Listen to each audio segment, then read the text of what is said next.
Dan dalam matematik sebenarnya ini biasa saja sebab kita yang buat dia. Jadi bila saya ni kata macam tu, dulu saya melatih Olimpiad ini dengan mengajar pelajar membuat soalan. Jangan ajar pelajar menyelesaikan soalan. Jadi bila kita latih pelajar membuat soalan, pelajar itu sebenarnya imitate jawapan daripada soalan yang dia telah selesaikan. Jadi kalau latih pelajar demikian akan mengakibatkan choice untuk pelajar ni dapat peringkat lebih tinggi lah. Pelajar ni boleh dengan kreatifnya membina soalan dan menjawab.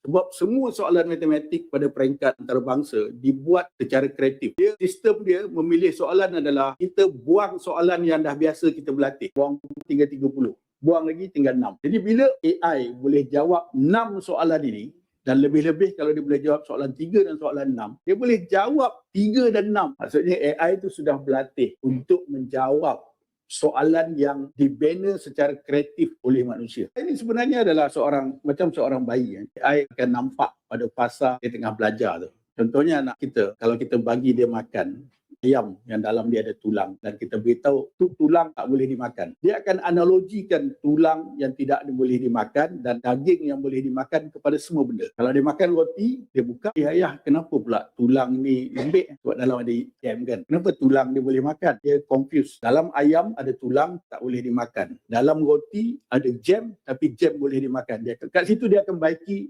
fikiran dia, akan letakkan oh ini lain, ini tulang yang boleh dimakan, ini tulang yang tidak boleh dimakan. Dia makan apple, dalam dia ada biji. Ayah kenapa tulang dia kecil dan tak boleh dimakan? Dia akan kelaskan lagi. Sama macam AI. Semua benda yang datang pada dia akan kelaskan. Macam tadi lah yang dia beritahu tadi lah.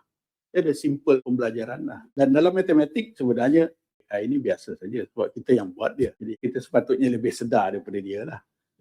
Yang menjadikan manusia kelang kabut ni sebab apa?